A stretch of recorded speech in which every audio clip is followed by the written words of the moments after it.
최근 강원도 지역을 덮친 화마와 관련한 가짜뉴스가 정치권을 중심으로 확산하면서 논란이 커지고 있습니다. 청와대는 강력 대응 방침을 밝혔습니다. 한편 장관 임명 후폭풍은 오늘 열린 헌법재판관 후보자 청문회로까지 번지고 있습니다. 차재원 부산 가톨릭대 교수, 이경수 전 새누리당 부대변인 두 분의 이야기 들어보겠습니다. 안녕하십니까? 네, 안녕하십니까? 오셨습니까? 가짜 뉴스를 대할 때면 저희도 참 곤혹스럽니다. 되려 우리가 이 이야기를 해서 혹시라도 루머를 더 확산하는 건 아닌지 그래도 분명히 짚고 넘어가야 할 건 짚고 넘어가도록 하겠습니다. 강원도에서 산불이 났는데 그 당시에 문 대통령의 행적을 두고 지금 여러 가지 이야기가 나오고 있는데요. 야당 의원들의 입에서 나온 이야기들을 제가 좀 정리를 했거든요. 영상 보고 오겠습니다.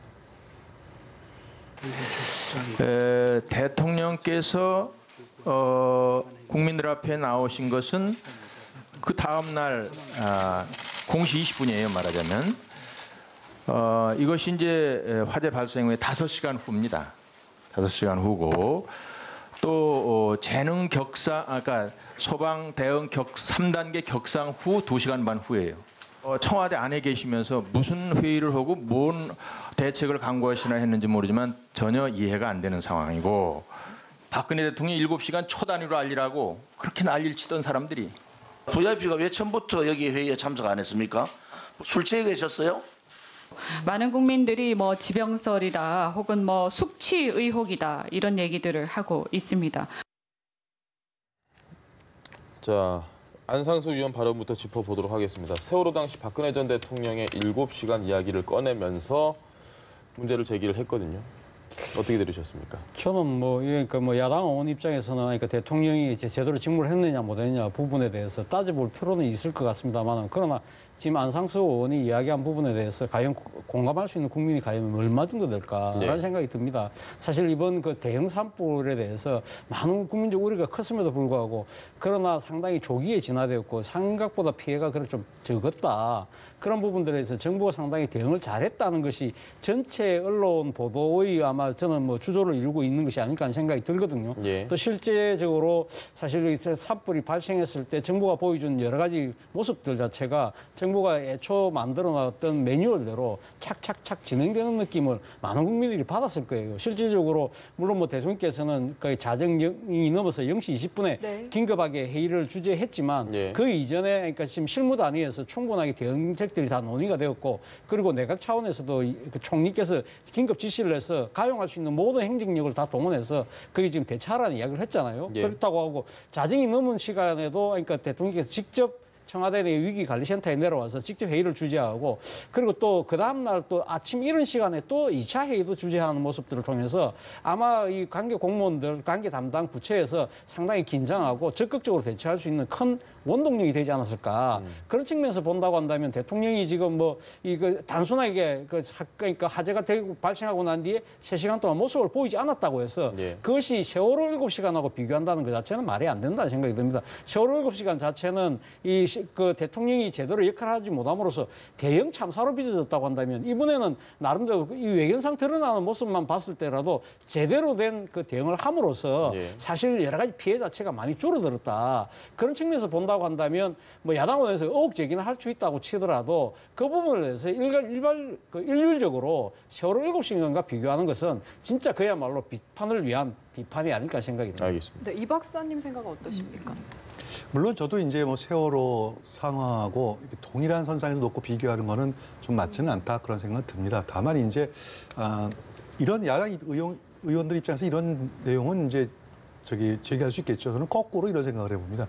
대통령께서 왜 늦게 참석을 했냐고 비판할 것이 아니고 그걸 문제 삼을 게 아니라, 예를 들어가지고 9시 44분에서 45분경에 소방방지청에서 3단계 대응 발령을 냈거든요. 최대 위기라 상황을 전파를 했습니다. 그런데 위기관리 회의가 열린 것은 11시 11분이에요. 그러면 약 1시간, 거의 1시간 반 이상 정도 차이가 벌어졌는데, 그러면 그 왜 늦게 열렸느냐는 문제가 발생하는 거거든요. 그럼 이제 그때 아마 핑계는 충분히 있을 겁니다. 예를 들어가지고 국회에서 정의용 안보실장이 묶여 있어서 10시 45분에 출발하는 바람에 도착하니까 11시 11분 시작했다. 그러면은 예를 들어가지고 우리나라에서는 어떤 위기가 발생하면은 대통령 안 계시고 안보실장 안 계시면은 위기 관리는 전혀 안 하는 건가요? 예를 들어가지고 안보실장이 안 계시면은 안보실 1차장도 계시고 2차장도 계셔요. 예. 그러면 정부라는 개념이 항상 있을 테니까 빨리 저기 9시 45분 3단계가 발령돼서 적어도 늦어도 10분 후에는 위관리위원회가 시작되죠. 그 다음에 이제 저기 조치를 취하면 되는 거고, 그다음에 대통령께서 늦게 오신 건 아마 이런 것 같아요. 아직까지 저는 우리가 이제 관료사회 문제라고 생각하는 게 네. 제가 원래 대통령께서 다른 것 때문에 늦게 오셨다고 생각하지 않습니다. 아마 그 실무진에서 정의용 실장이 11시에 도착, 11분 도착했으니까 시작하면서 자, 자료 준비하고 대통령께 보고 드릴 게 뭔지 준비해 하면서 대통령께 보고 드릴 자료 만들어라고 아마 그 시간에 모셨을 거예요. 저는 그렇게 분석하고 있거든요. 네. 왜냐하면 저희도 일을 해보니까 통상 그렇게 하고 있거든요. 예. 그냥 문제는 꼭 왜 대통령 저기 오셔야만 무엇이 시작되고 대통령 안 오시면 안 되느냐 하는 이런 문제점에 대해서 근본적인 국가 재난 관리 시스템에 대해서 근본적인 문제를 제기해야지 대통령께서 왜 안 왔느냐 하는 것을 제기하는 것은 제가 좀 문제가 있다 이렇게 생각합니다. 조금 결이 다른 건데요. 안상수 의원이 제기를 한 문제는 이제 그 시간에 대한 문제인데 네. 지금 뭐 조원진 의원이나 이원주 의원 같은 네. 경우는 혹시 그때 뭐 술 취해 계신 게 아니냐, 네. 숙취 관련 얘기도 나오고 있다. 이건 좀 가짜 뉴스라고 저희가 이해를 하면 될까요? 사실 이분들이 지금 주장이 그러니까 자신들이 주장이 아니잖아요. 이게 예. 일종의 카드라는 이야기지 예. 않습니까? 이렇게 뭐 이게 지병설이 있다더라, 뭐 숙취에 있다더라, 뭐 남의 말을 전언해서 그러니까 전달하는 것처럼 이야기를 하고 있지만 사실은 본인들이 지금 그러니까 그 말하고 싶은 방향은 결국 그러니까 문재인 대통령이 제대로 역할을 하지 못했다. 네. 그 부분에 있어서 자신들은 확신은 없지만 일반 대중들은 그렇게 생각하는 부분이 있으니까 나는 그 사람들 대신해서 이야기한다는 식으로 전하는 형식을 취하고 있다는 것이죠. 그러나 그거 자체도 저는 상당히 책임 있는 정치인으로서는 올바르지 못한 태도다. 이런 이분들이 지금 딴 데서 이야기한 것도 아니고 국회 회의석상에서 이런 이야기를 하는 것 자체가 일반은 잘 모르는 국민들 입장에서는 대통령께서 진짜 술 드시고 지금 대응이 늦은 것처럼 착각할 수 있다는 것이죠. 그러니까 예. 본인들은 교묘하게 빠져나가요. 일단 본인들은 정확하게 자신들의 주장이라고 이야기를 하지 않는 거예요. 그런 얘기가 있다더라. 있다더라 아니면 또 그렇게 질문을 하는 거죠. 예. 술 취한 거 아니냐 질문하는 식으로 해서 자신은 정치적 패기는 빠져나오고 그러니까 법적으로도 본인들은 또 지금 면책특권이 지금 행사될 네. 수 있는 국회 회의장에서 이 이야기를 한다는 것이죠. 그러면서 본인들은 정작 정치적 공세는 다 해놓고 자기들의 정치적 이득은 다 챙겨놓고 정작 자신들이 책임져야 될 부분은 빠져나가는 아주 이 교묘한 이 발언 행태를 통해서 상당히 정치적 뭔가 이득을 챙기려고 하는 그런 모습들 이것이야말로 진짜 유권자들이 심판해야 될 몫이 아닐까 하는 생각이 듭니다. 알겠습니다. 그런데요. 네. 이제 거기에서 이제 다 오르신 말씀 다 동의하는 부분이고 다만 이제 국민들이 생각할 때 이런 의혹은 느낄 수 있을 거예요. 적어도 11시 11분에 국지장관리위원회가 대책위원회가 시작됐으면은 예.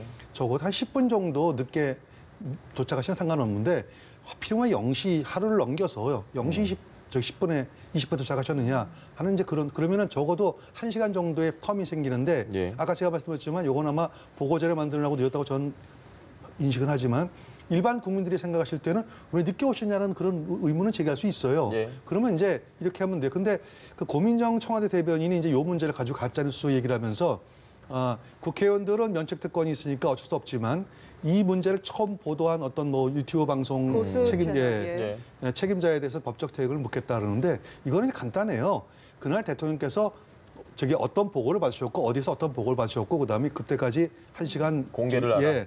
안 한 부분은 공개를 하면 됩니다. 그리고 이 부분은 예를 들어가지고 문재인 대통령께서 후보 시절에 말씀하셨어요. 제가 대통령이 되면은 저의 모든 일정을 낱낱이 공고하겠다는 이제 그런 약속도 하신 바가 있고 또 지금도 그러니까 2017년 10월 달부터 대통령께서 공개 일정을 일주일 후에 공개를 하고 계세요. 그러니까 나중에 이제 공개가 딱 되면은 이 모든 의혹은 풀릴 겁니다. 다만 지나치게 청와대가 나서가지고 그 저기 유튜브 방송에 대해서 법적 책임을 묻겠다 하는 것은 맞지 않고 또 말씀하시면 되거든요. 이거 우리가 늘 공개하는 거니까 이제 공개를 하면 그때 국민 여러분 판단하시면 됩니다.라고 하면 간단할 걸 갖다가 괜히 법적 책임 물으니까 오히려 의혹이 오히려 거꾸로 증폭되는 이런 효과는 없지 않느냐. 청와대는 좀 그 점은 좀 생각해볼 필요가 있습니다. 아니 근데 저는 그러니까 청와대가 지금 유튜브 방송이라고 하지만 그러니까 허위 사실을 이렇게 그러니까 퍼나르는 예. 부분에 대해서는 저는 뭐 책임질 부분은 분명히 책임을 져야 된다고 생각이 듭니다. 사실 뭐 어떻게 보면 유튜브 방송이니까 상당히 그러니까 공적 책임을 조금 약한 것처럼 이야기하지만 예. 그러나 어떻게 보면 국가적 재난을 가지고 정치적 공세에 악용될 수 있는 빌미를 제공했다. 이런 부분들이 아무런 그러니까 지금 그 방어 그러니까 규제가 없이 막 되는 그러한 걸 갖다 방치할 수는 없다는 것이죠. 이것이 상당한 국민적 갈등과 이 불화를 낳는 그런 하나의 근원이 된다고 한다면 이 부분들에 대해서 이 방송들은 무슨 근거로 이야기했는지는 분명히 따져볼 필요가 있는 것이죠. 그리고 또 하나는 이 문재인 대통령이 사실 제가 오기 전에 보니까 지금 사실 오후 10시에 4월 4일 오후 10시에 산림청에서 심각하다는 그 대응 조치를 네. 발령하고 난 바로 얼마 안 있어서 11시 15분에 문 대통령이 위기관리센터에 나와서 직접 회의를 하기 전에 11시 15분에 이 가용자원을 총동원해서 긴급 대책을 마련하라 지시를 했다는 것이죠. 그리고 11시 39분에는 다음 날 예정되어 있던 식목일 행사를 취소를 했어요. 예. 그러면서 아마 상황을 계속적으로 팔로우하고 계셨을 거예요. 그리고 또 정의용 안보실장이 국회에 계셨지만 그 다음 날 청와대에서 한 이야기가 그거 아니십니까? 그러니까 우리는 그러니까 시스템적으로 모든 걸 다 대응하고 있었기 때문에 정의용 안보실장이 오든 안 오든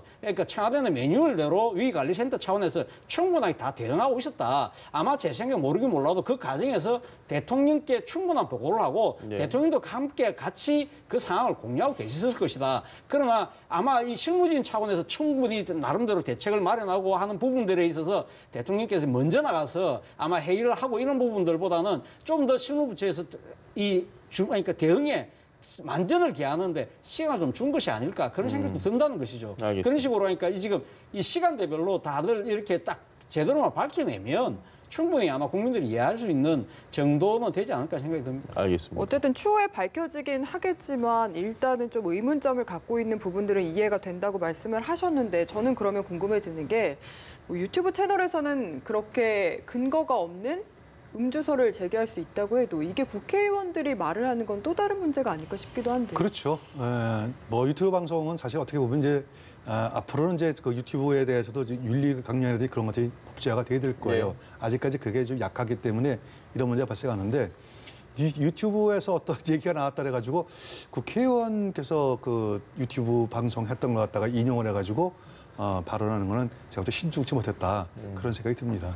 한 가지 더 궁금한 게 있는데요. 유튜브에서 이제 여러 가지 얘기들이 생산이 되고 하지 않습니까? 근데 일각에서는 아니 상식적인 생각을 가진 분들이면 그런 말도 안 되는 뉴스에는 어차피 자체적으로 걸러질 것이다라는 분들이 있고 그런 건 정말 엄단해야 된다라는 분들이 있습니다. 어느 쪽에 좀 공감을 하십니까? 저는 지금 이 멀티미디어가 상당히 발달함에 따라서 지금 등장한 것이 일종의 유튜버 방송, 개인 방송들이 많은데요. 문제는 유튜브에 상당히 그러니까 지금 특정 그러니까 이 그 방송에 대해서는 많은 매니아들이 생긴다는 겁니다. 예. 그러니까 그분들은 소위 쉽게 말해서 확증 편향적인 생각을 갖고 있는 거예요. 자신이 보고 싶은 거, 자신이 듣고 싶은 것만 들으려고 하는 그 강한 이 집착을 갖고 있는 분들이기 때문에 이 유튜브 방송에서 이야기하는 것들이 전혀 그러니까 이 수용자가 나름대로 비판적으로 받아들이는 것이 아니라 무조건 그걸 맹신하게 된다는 것이죠. 그러다 보니까 이러한 부분들이 그러니까 이 유튜브 방송에 대한 규제 자체가 없다고 한다면 이런 잘못된 그 거짓 뉴스들이 확대 재생산되면서 우리 사회에 심각한 불협화음을 낳을 수 있는 하나의 원인이 된다는 겁니다. 그렇기 때문에 이런 그러니까 보고 싶은 거 듣고 싶은 듣는 이 시청자층을 대상으로 하는 이 방송일수록 좀 더 저는 근거를 갖고 이야기할 수 있도록 저는 규제는 필요하지 않을까 생각합니다. 알겠습니다. 네, 다음 이슈로 넘어보겠습니다. 지금 이미선 헌법재판관 후보자 청문회가 진행 중이죠. 주식을 과다하게 보유하고 있는 이 부분이 문제가 되고 있는데 여기에 대해서 나경원 원내대표가 임명을 강행하는 건 절대 안 된다는 입장을 밝혔습니다. 듣고 오시죠. 헌법재판관 후보자의 행위로는 도저히 믿겨지지 않습니다. 이런 분에게 최고의 존엄과 권한이 부여된 헌법재판소의 재판관을 맡기는 것은 불가능합니다. 그것 자체가 헌법에 대한 모독입니다. 김현철, 박영선 장관 임명 강행에 이어서 이미선 후보자 역시 강행한다면 그야말로 대통령이 의회와의 전면전을 선언하는 것이다. 이렇게 생각됩니다. 지금 두 가지를 좀 나눠서 짚어봐야 될 것 같은데요. 주식을 과다 보유했다 이 자체도 문제가 있지만 일단은 본인이 13억 원에 달하는 주식을 보유를 한 그 기업과 관련한 재판을 했다. 이건 쉽게 납득이 안 가는 분들이 아마 많을 수도 있습니다. 이 부분은 일단 어떻게 저희가 봐야 될까요? 일단 이제 제가 제 상황을 좀 살펴보면 이런 것 같아요. 2018년도 이제 중앙지방법원 이제 부장판사 계실 때에 어떤 그 코스닥에 등록된 이제 건설 업체의 하도급 업체가 이제 문제가 발생시켰어요. 예. 하도급 업체가 이제 공사를 했는데 그가 잘못돼가지고 보험사하고 이제 충돌이 생겼는데 하필이면 그 당시에 이제 주심 재판관이 이미선 후보자셨고 예. 이미선 후보자가 이제 그 재판을 하면서 하도급 업체에 손을 들었어요. 다시 말해서 건설 업체에 손을 들어준 거죠. 예. 이제 그것 때문에 이제 문제가 발생했는데 하필이면은 그 모기업인 그러니까 하청업체를 소유하고 부렸던 있는. 예. 그 모기업의 주식을 한 2만 줄 정도 가지고 계셨던 것 같아요. 13억 원 정도. 예. 그래서 이거 되면 결과적으로는 본인께서 이런 별명을 하셨더라고요. 저는 그 모기업 재판한 게 아니라 하청업체 재판을 예. 맡았기 때문에 뭐 직접 제 관련이 없다고 말씀하시는데 그 부분을 과연 어느 국민이 납득할까요? 네. 어느 건설업체에서 예를 들어 가지고 어떤 하도급업체가 만약에 문제가 발생해서 근로자에게 임금을 안 주면은 원 도급사에게 임금을 주라는 판결까지 다 나오는 입장인데 그렇죠. 사용자 책임이 있죠. 예. 근데 하도업체 재판하고 도급사 재판하고 별개의 문제라고 이렇게 인식하시는 건 제가 볼 때 이미선 그 후보자의 어떤 좀 인식에 좀 문제는 있다 그런 생각이 듭니다. 알겠습니다. 이게 재판 회피 신청을 하거나 아니면 네. 뭐 주식을 매각하거나 사실 방법은 있었던 것 같거든요. 역시 어떻게 보십니까? 본인은 뭐 그러니까 앞서 말씀하신 것처럼 그러니까 지금 본안 소송하고 관계되는 없는 하도급 업체라기 때문에 자기는 뭐 관계 없다고 생각했고 그리고 또 뭐 사실 또 이 자신들이 투자는 했지만 그 업체에 대해서 잘 몰랐다고 이야기는 하지만 모르겠습니다. 그러니까 지금 오얏나무 밑에서는 가끔도 고치 쓰지 마라는 것이 그러니까 이 공직자들의 그러니까 이 지켜야 될 태도라고 한다면 예. 저는 당연히 그것을 그러니까 회피 신청은 본인 스스로 해야 되는 것이 맞지 않나 하는 생각이 듭니다. 이 자신들이 지금 그 이와 관련된 주식을 그것도 사실은 이 테크 뭡니까 이 테크 건설이죠. 이 테크 건설인가 여기가 원래 이 2,700억짜리 공사를 공시하기 예. 바로 직전에 그러니까 지금 6억이라는 주식을 매수했다는 거 아닙니까? 그러고 나서 이미선 판사는 그러니까 매수하고 난 8개월 뒤에 이와 관련된 소송을 자기가 지금 담당하게 된 셈이거든요. 그렇다고 한다면 저는 이거는 그 일반적인 상식선에 봤을 때도 본인 스스로가 회피를 하는 게 맞는 것이죠. 그렇죠. 물론 또 당시 매수하는 그 자체도 상당히 지금 논란이 있습니다만 지금 상당한 액수를 갖고 있는 상태에서 지금 이와 관련된 재판을 한다는 것 자체는 말이 안 된다는 것이 아마 여야 의원들 오늘 청문회에서도 다 일치된 의견인 것 같습니다. 재산 문제는 배우자에게 맡겼다. 나는 관여한 바 없다라는 입장이 거의 대부분이었습니다, 오늘. 그래서 결국 여상규 법사위원장이 뭐 좀 이건 논란이 되는 발언이긴 했는데 아니 부부가 어떻게 모를 수가 있냐, 뭐 별거 하는 것도 아니고 이런 식으로까지 얘기가 나올 정도였습니다. 이 부분 이 후보자의 반응은 어떻게 좀 저희가 이해를 해야 될까요? 어디서 좀 많이 듣던 멘트 같은데 예를 들어가지고 뭐 안 됐습니다만 김의견 후보 예. 대변인이 부인이 다 건물을 매입했다는 모른다는데 예. 직접 본인이 가서 그 은행가 사인했다는 거 아니겠습니까? 알았다는 거죠.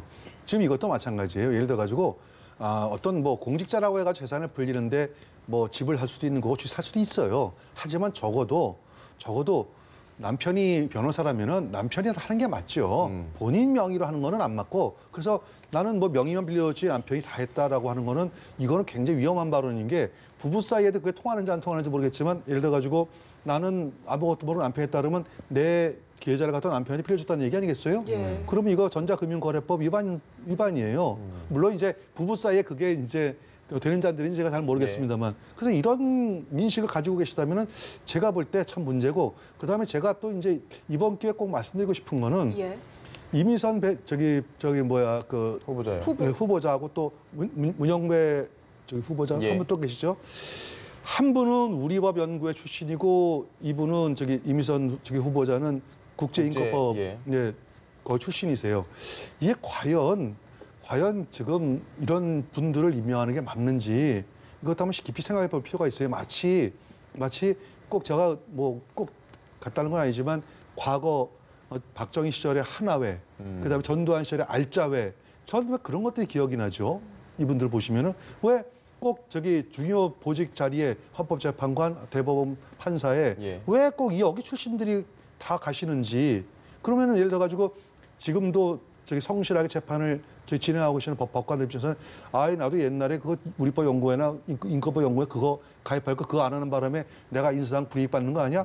라고 하면은 과연 공정한 재판이 될 것인지 대한민국이 아시다시피 뭐 지연, 학연 이런 것 때문에 참 문제가 많이 발생하고 예. 전관이호가 발생하는 건데 우리 법 연구회 출신들이라고 해가지고 그것이 또 다른 형태의 지연, 학연이 되면은 어떻게 하나 하는 그런 굉장히 커다란 우려를 갖고 있습니다. 이 부분에 대해서 차 교수님 어떻게 생각하십니까? 저는 뭐 그러니까 지금 그러니까 이미선 후보자와 관련된 재산 이야기 말씀하시다가 갑자기 또 이렇게 이념적인 예. 이 잣대로 말씀을 하시는 것 같은데요. 저는 모르겠습니다. 그러니까 저는 헌법재판소의 구성원 자체는 상당히 다양할 필요가 있다. 그동안 사실 그 이 앞서 보수 정권 시절에 대법원 판사라든지 헌법재판소에 원칙이 있었잖아요. 50대, 서울대, 남성 예. 이라는 일종의 특정적인 이 직군 출신들이 왕창 다 몰림으로써 예. 우리 사회의 다양한 가치를 대변하는 데 좀 실패한 측면이 있다. 그런 측면에서 본다고 한다면 이 다양한 가치를 그러니까 지금 반영한다는 차원에서는 법원 내의 일종의 소수의 목소리를 대변해왔던 그런 모임에 몸담았던 분들이 아마 이게 그 대법관이나 헌법재판관으로 갈 수도 있다는 생각이 듭니다. 물론 그쪽으로 완전 그분들만 전부 다 전적으로 갈 수는 그 가서는 또 안 되겠죠. 예. 그런 부분들에 대해서는 뭐 사실 문재인 대통령이 집권하고 난 뒤에서 또 보면 대법관 같은 경우에도 우리 법 연구에 아닌 분들도 지금 뭐 있긴 있거든요. 그렇다고 한다면 지금 일종의 가도기적인 상황이 아닐까 하는 생각이고요. 그리고 특히 헌법재판소 같은 경우는 이미선 후보자 같은 경우는 여성이잖아요. 예. 여성의 차원에서 지금 낙태와 관련된 또 여러 가지 이 가치들이 지금 법원 헌법 가치가 아주 중요한 판결들이 많이 판결들이 있습니다. 많이 예. 몰려 있잖아요. 그렇다고 한다면 그런 측면에서 보면 우리 사회의 대표적인 이 소수고 약자인 여성 후보자라는 측면에서 우리는 볼 필요가 있다는 겁니다. 그러나 그와 별개로 이미선 후보자를 둘러싼 재산과 관련된 이 의혹 자체는 저는 상당히 엄중하게 봐야 될 필요가 있다고 생각합니다.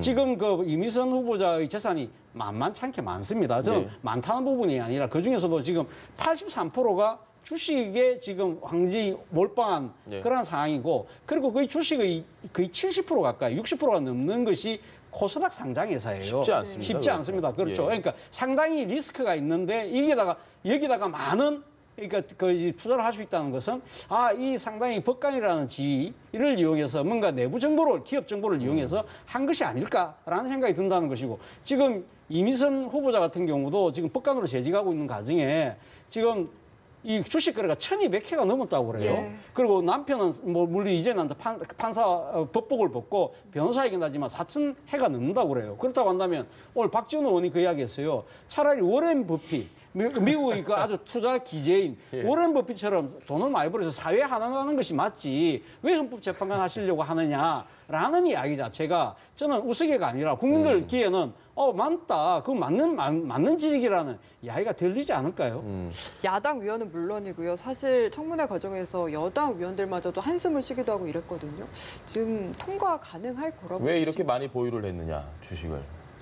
많이 보유한 게 문제가 아니라 수없이 아까 최 교수님 말씀하셨듯이 코스닥이라든지 사실은 일반인이 감히 그러니까 접근하기 어려운 부분을 집중했다는 게 저는 문제가 보여지는 거죠. 예. 이래 가지고 보통 기업 같으면 이제 자연 공시가 되지만 코스닥 기업 같은 경우에는 공시하는 률이 굉장히 작고 내부 정보를 습득하지 않으면은 투자하기 어려운 게 코스닥 종목이거든요. 네. 그런 부분이 이제 많이 있다는 것에 이제 많은 의혹 갈 수밖에 없죠. 그렇기 때문에 아마 이제 여당 의원님들 중에 들도 사실은 아시잖아요. 이러한 부분은 내부 정보를 알지 않으면은 투자하기 어려운 부분에 주식을 많이 보유했다는 것은 이거는 좀 누가 봐도 좀 의심이 든다. 뭐 그런 차원에서 여당 의원께서도 우려를 표했다면은 제가 보기에는 통과하기가 좀 어렵지 않을까 그렇게 생각합니다. 과거에 이유정 후보자도 네. 이 주식과 관련해서 뭐 매입 그다음에 매도 시점을 놓고 좀 이제 그렇죠. 그러니까 내부 정보를 뭐 예, 이용하는 그래서 것이 아니냐, 낙마를 했거든요. 낙마를 했죠. 예. 이번에 그럼 이미선 후보자 같은 경우도 낙마할 가능성이 높을까요? 저는 이미선 후보자 스스로가 자신의 거취를 판단하는 것이 맞지 않나 하는 생각이 듭니다. 오늘 청문회 과정에서 이런 이야기를 했어요. 금태섭 의원이 상당히 그 판사나 검사도 상당히 고위공직자에 해당되는데 주식 매수 자체 하는 것 자체는 자신이 원래 금태섭 의원이 검사 출신이지 않습니까? 자신의 상식으로는 그건 맞지 않는다고 생각했다. 그런 이야기하니까 국민의 눈높이가 맞지 않는다는 지적에 반성한다. 그러면서 겸허히 수용한다고 이야기했어요. 저는 그러니까 청문회 과정에서 겸허히 수용한다는 그 자체는 본인 스스로 거취를 결정해야 된다는 결정하겠다는 뜻으로 저는 받아들이고 싶어요. 눈높이에 맞추지 못했으니까. 그러니까요. 그런데 모르겠습니다. 그렇게 할지는 안 할지 모르겠지만 만약에 이미선 후보자가 본인 스스로 거취를 결정하지 않는다고 한다면 저는 청와대에서 지명을 철회하는 것도 하나의 방법이지 않을까 하는 생각입니다. 지금 대통령이 지명한 케이스이기 때문에 이 국회 인준을 요하지 않아요. 그렇기 때문에 청문경과 보고서가 채택되든 안 하든 임명하면 할 수 있습니다만 그러나 과연 오늘 이 대통령께서 하신 말씀하고 이게 부합되느냐는 거죠. 오늘 대통령께서 그 임시정부 100주년 관련된 이 그 국무회의를 주재하면서 이런 말씀을 하셨어요. 국민의 평범한 삶에 좌절과 상처를 주는 특권과 반칙의 시대는 끝내야 된다. 이런 말씀을 하셨는데 국민들이 봤을 때 이미선 후보자 둘러싼 의혹 자체가 국민들의 평범한 삶에 상당히 좌절을 안겨주는 반칙과 특권처럼 비치고 있는 거 아닌가요? 그렇다고 한다면 이미선 후보자 스스로가 거취를 결정하지 못한다고 한다면 저는 청와대에서 지명 철회하는 것이 맞지 않을까 생각이 듭니다. 알겠습니다. 네, 다음 이슈로 넘어가 보겠습니다. 바른미래당 이야기를 해봐야 될 것 같아요. 이 최고위원 회의가 오늘도 반쪽 자리로 열렸는데 손학규 대표가 전보다는 좀 논란에 의식했는지 몸을 낮춘 모습이었습니다.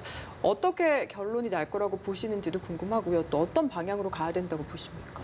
지금 교섭단체, 제3교섭단체고 상당히 그동안에 캐스팅 보드 역할을 훌륭히 잘 해왔는데 처음에 바른미래당이 출범할 때부터 이거는 사실은 잘못된 만남이에요. 바른정당하고 그다음에 국민의당이 합당하는 것 자체가 뭐 아무것도 맞지 않는데 그냥 편의에 의해 가지고 합당을 했기 때문에 저는 이런 문제는 처음부터 내포된 문제다 이런 생각이 들고 좀 그다음에 그러다 보니까 사실은 뚜렷한 대선 주자를 지금 갖고 있지도 못하고 그러다 보니 결과적으로 정당 지지율이 겨우 뭐 한 자릿수에 머무르는 것은 이건 적어도 교섭단체가 가진 정당으로서 굉장히 치명타거든요. 아마 선거가 이제 불과 이제 1년 남았는데 도저히 제가 볼 때 같이 하긴 어려울 거다. 그러면 어떤 식으로 해결을 해야 되는지 이제 그 문제를 봐야 되겠죠. 제가 볼 때는 헤어지는 게 맞습니다. 빨리 헤어져서 그다음에 옛날에 바른정당 출신은 빨리 바른정당 출신 나름대로의 갈 길을 가야 될 것 같고 그다음에 국민의당 출신은 새롭게 또 정립을 하고 하는 것으로 가는 것이 맞지 저런 식으로 계속해서 내부에서 갈등만 이렇게 되면은 결국 저 당은 내년 총선에 그대로 가면은 내년 총선에서 굉장히 어려움을 겪을 것이다 이렇게 전망됩니다. 손학규 대표는 어떻게 해야 된다고 보십니까? 그럼 이 상황에서 물러나야 된다고 보십니까? 아니면 참 손 대표님께 죄송한 말씀이지만 멸사복무하셔야죠. 이제는 하셔야 됩니다. 알겠습니다. 차 교수님 생각은 어떠십니까? 예, 저는 뭐 바른미래당 어떻게 보면 심리적 분당 상태가 아닐까. 그렇다고 하면 현실적 분당은 거의 시간 문제로 뭐 저는 보고 있습니다. 보고 있지만 그러나 그러니까 이 지금 바른미래당이 만들어진 이유 자체가 중도개혁을 위해서 뭔가 새로운 한번 그 정치적 실험을 해보자는 뜻이 있었다고 한다면 근데 그거 자체를 제대로 한번 해보지도 못했잖아요. 그렇다고 한다면 진짜 그 초심을 잃지 않고 있다고 한다면 저는 지금 그 바른미래당 일각에서 나오는 그러니까 지도부에 대한 재신임 을 통해서 새로 그러니까 리더십을 공고히 하고 난 뒤에 그리고 당의 정체성이라든지 노선 자체가 중도개혁이라고 한다면 거기다가 진짜 올인할 수 있도록 구성원들 스스로가 다들 담합하는 그런 모습을 보여야 될 것 같은데 그것이 아주 이상적인 이야기라고 한다면 현실적으로는 그것이 사실 이루어지기는 저는 뭐 거의 힘들지 않을까. 그렇다고 한다면 결국은 아마 내년 총선이 임박한 시점에 아마 이 현실적 분당으로 갈 가능성이 저는 좀 더 높아 보이는 것 같습니다. 알겠습니다. 그런데 어제 유승민 전 대표 발언만 봐도 그렇고 만약에 갈라선다고 해도 지금 돌아갈 데가 없는 상황인 건 맞잖아요. 바른정당 그렇죠. 출신들은. 거기에 이제 지금 바른미래당 소속돼 계시는 이제 구 이제 새누리당 출신 의원들의 이제 고민이죠. 예를 들어가지고 그분들이 갈 때 어떤 정말 정치 개혁, 아까 최 교수 말씀하신 대로 그 중도 개혁을 위해서 쫓아갔다면 별 문제가 없는데 사실은 탄핵하고 가신 분들이거든요. 거기에 대한 이제 어떤 그 보수층의 이제 강력한 반발이 있기 때문에 아마 유승민 대표는 아마 복귀하기가 어려우실 것 같아요. 그분이 하실 수 있는 길이라면은 승부수를 걸어야죠. 어떤 승부수를 걸으냐? 지역구를 또 뭐 옮긴다든지 이런 식으로 또 승부수를 대구에서 벗어나서 걸어야 될 것 같고 나머지 다른 분들은 아마 자유한국당으로 복귀가 하시더라도 왜냐하면 이제 이현주 의원도 있고 몇몇 분들 같은 경우는 아마 받아들일 수 있을 것 같다는 그런 생각이 듭니다. 근데 한국당 내부에서도 받아들이는 게 좀 부담스러울 수 있잖아요. 안에 이제 흔히 말하는 박근혜 전 대통령을 지지하는 세력들이 공고히 있는데 그분들 입장에서는 또 안 받겠다라고 하고 마냥 받자니 애매하고. 뭐 지금 나경원 대표나 지금 한교안 그러니까 대표는 헌법 가치를 그러니까 같이 인식 공유한다면 어느 세력 다 받을 수 있다는 원칙론적인 이야기를 하고 있지만 현실적으로 상당히 그러니까 지금 바른미래당 유승민 의원을 비롯해서 껴안기가 쉽지 않은 상황이다.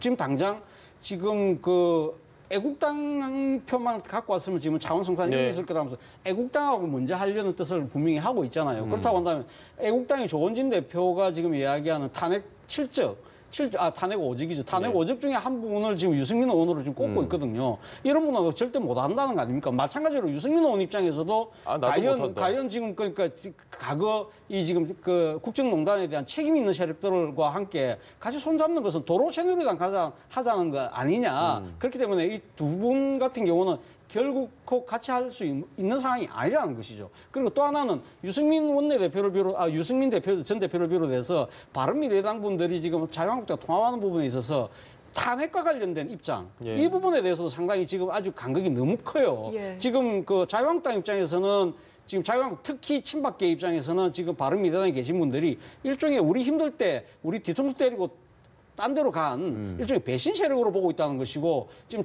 바른미래당 입장에서는 자수하고 자성해야 되고 정계에서 아예 물러나야 될 이 척결돼야 될 대상으로 생각하고 있다는 거 아닙니까? 네. 이것도 안 맞는 것이고 또 하나는 지금 한교안 대표를 비롯한 지금 자유한국당의 그러니까 지금 리더십 자체가 상당히 좀 그 강성 우파 쪽으로 기울고 있는 상황인데 지금 바른미래당에 계신 분들 같은 경우는 중도 외연을 확장하자는 예. 노선상의 차이도 있다는 것이죠. 이걸 어떻게 극복할 것인가 넘어야 될 산이 상당히 많다. 그럼에도 불구하고 아마 내년 총선에 임박하면 임박할수록 아마 상당히 합쳐야 된다는 요구는 많을 겁니다. 그런데 현실적인 이 벽을 어떻게 넘을 것인지는 아마 이분들의 정치적 몫이 아닐까 생각이 듭니다. 근데 이제 한 가지는 이제 이거 생각하시면 될 것 같아요. 네. 이제 지금 황교안 대표가 계속 이제 주장하고 그다음에 그 보수층에서 주장하는 게 과거에 김대중 전 대통령께서 정권을 잡을 때 예. 가장 보수 쪽에서 극우라고 할 수 있는 JP하고 손을 잡았거든요. 네. 소위 말해 DJP 연합을 통해서 이제 정권을 창출했지 않습니까? 그거를 생각하는 사람들이 굉장히 많이 있다. 다시 말해서 태극기 세력 저희 조원진 의원의 그 대한애국당이 아무리 뭐라고 하든 정권 창출을 위한다면은 일단 합치자. 그렇죠. 그쪽으로 갈 확률이 높다. 저는 그렇게 보여집니다. 하태경 의원이 이 사태를 해결할 수 있는 사람은 안철수밖에 없다. 왜 어떤 의미에서 이 이야기를 했을까요? 그거는 이제 유일한 길은 저거죠. 제가 저희도 말씀드렸지만 대한민국 정당은 확고한 대통령 후보가 이 있어요. 리더십을 발휘할 때 그 정당은 살아나는 거거든요. 네. 지금 바른미래당의 가장 커다란 문제는 손학규 대표가 국민들이 생각하는 대통령 후보가 아니라는 데 문제가 있습니다. 다시 말해서 리더십을 올바로 발휘할 수 없는 그러한 구조라는 뜻이죠. 그래서 지금 볼 때는 하태경 의원은 지금이라도 안철수 대표가 현재까지 이제 돌아오면 확고한 리더십이 쓴다고 그렇죠. 믿는 그러면 건가요? 이제 정확한 대통령 후보를 가진 정당으로서의 리더십을 발휘할 수 있고 그러다 보면은 당은 다 살아날 수 있다. 이렇게 이제 분석하시는 것 같습니다. 그러면 안철수 전 대표가 아직까지 대선 후보로서 좀 어느 정도는 가능성이 있다고 보고 계신 거네요. 일단 제가 볼 때 안철수 전 대표 같은 경우에도 상당히 많이 아들이 있어요. 예. 특히 이제 40대 전문가층, 청년층에서 안철수 후보는 여전히 지지 세력은 분명히 존재한다. 메리트가 있고. 예. 다만 지난번 대선 과정 중에서 좀 아마추어적인 것들이 너무 많이 보여주는 바람에 이제 어떻게 보면 자멸했다 그럴까요? 예. 그렇게 된 건데 아직까지 안철수 대표에 대한 어떤 기대감을 가진 꼭 대통령이 된다기보다도 대통령 후보로서의 어떤 그 기대감은 여전히 존재하는 것으로 보여집니다. 차 교수님 생각은 어떠십니까? 물론 안철수 대표의 속내를 먼저 파악해볼 필요가 있다는 것이죠. 예. 지금 이 당내에서 다른 목소리가 나오는 것 중에 하나가 바른미래당 내에 있는 국민의당 계열, 특히 국민의당 계열이라고 한다면 안철수 전 대표의 정치적 세력이라고 할 수 있는데 그분들이 상당히 많이 지금 흔들리고 있는 거 아닙니까? 그렇다고 한다면 안철수 전 대표가 돌아오셔가지고 나는 지금 제3지대에서 중도개혁이라는 깃발을 내리지 않겠다. 이렇게 한번 해보겠다는 강한 의지를 드러낸다고 한다면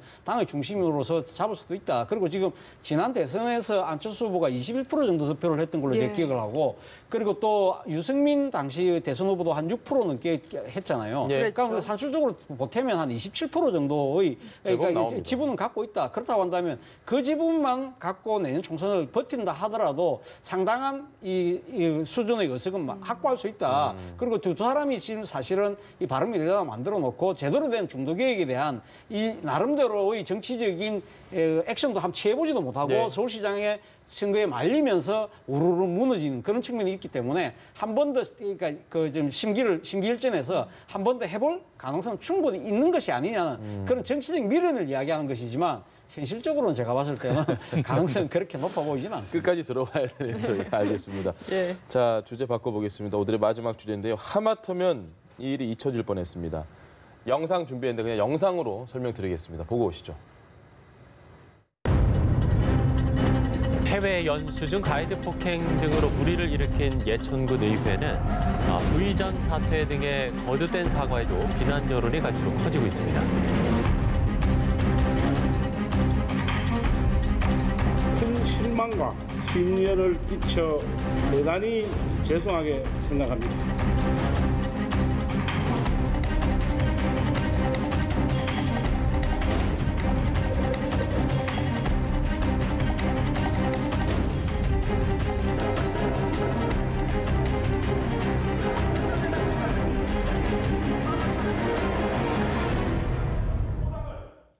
자, 하마터면 잊을 뻔했습니다. 오늘 저 영상 만들면서 염치라는 단어가 좀 떠올랐는데요. 뭐 다 아실 겁니다. 영상 보시면 뭐 모든 시청자분들께서 어떻게 좀 보고 계십니까? 한마디로 이제 어이가 없죠. 예. 한마디로 이제 어이가 없는 거고, 예를 들어 가지고 기초의원이라고 하는 것은 그래도 적어도 풀뿌리 민주주의를 근간을 갖고 있는 가장 어떻게 보면 중요하다면 중요한 자리인데, 그 기초의원들의 어떤 저 자질이 예. 저거밖에 안 되느냐는 국민들이 보시면은 과연 이제 뭐 시작한 지는 좀 어느 정도 됐습니다만 우리나라에서 과연 기초 풀뿌리 민주주의가 제대로 정착할 수 있을까라는 그런 국민들이 우려하지 않겠습니까?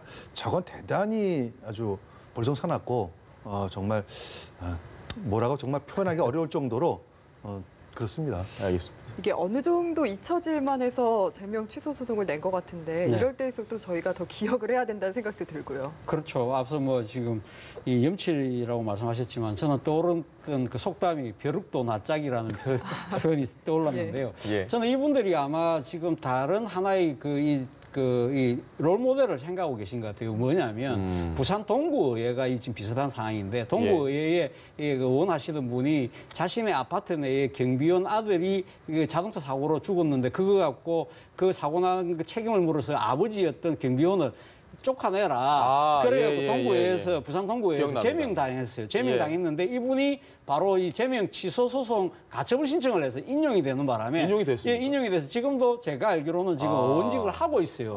하고 있기 때문에 본안 소송이 끝날 때까지는 의원 신분을 갖고 지금 의정 활동비 같은 거 그대로 받을 수 있거든요. 그렇다고 한다면 저분 케이스도 보니까 지금 이게 법적으로 다툼을 해서 가처분 신청이 받아들이게 되면 예. 이분들은 다시 군의원 신분을 회복해서 의정 활동비를 받을 수 있어요. 그리고 본안 소송이 끝날 때까지는 의원직 신분을 갖고 갈 수 있다는 거죠. 아마 그걸 아마 머릿속에 생각하고 계신 것이 아닐까? 어쨌든 세배도 버티면 계속 된다. 받는 예, 그렇죠. 거죠? 그러니까 일단 되면 본안 소송이 끝날 때까지는 그러니까 지금 군의원 신분은 회복되게 돼 있거든요. 예. 그러니까 본인들 입장에서는 상당히 기간이 소송 끝날라고 하면 제법 시간이 걸릴 거 아니에요. 그렇다고 한다면 그 동안에는 군의원 신분은 회복되는 거니까 저는 그런 아주 꼼수를 꼼수네요, 말 그대로. 꼼수를 생각하고 있지 않는가. 실제로 생각이 억울하다라는 생각을 하는지 안 하는지 모르겠지만 어쨌든 그 지위를 다시 회복해서 그러니까 지금 일종의 그러니까 의정활동비 우리가 소위 말하는 국회로 치면 세비를 받겠다는 그런 생각을 갖고 계신 게 아닌가.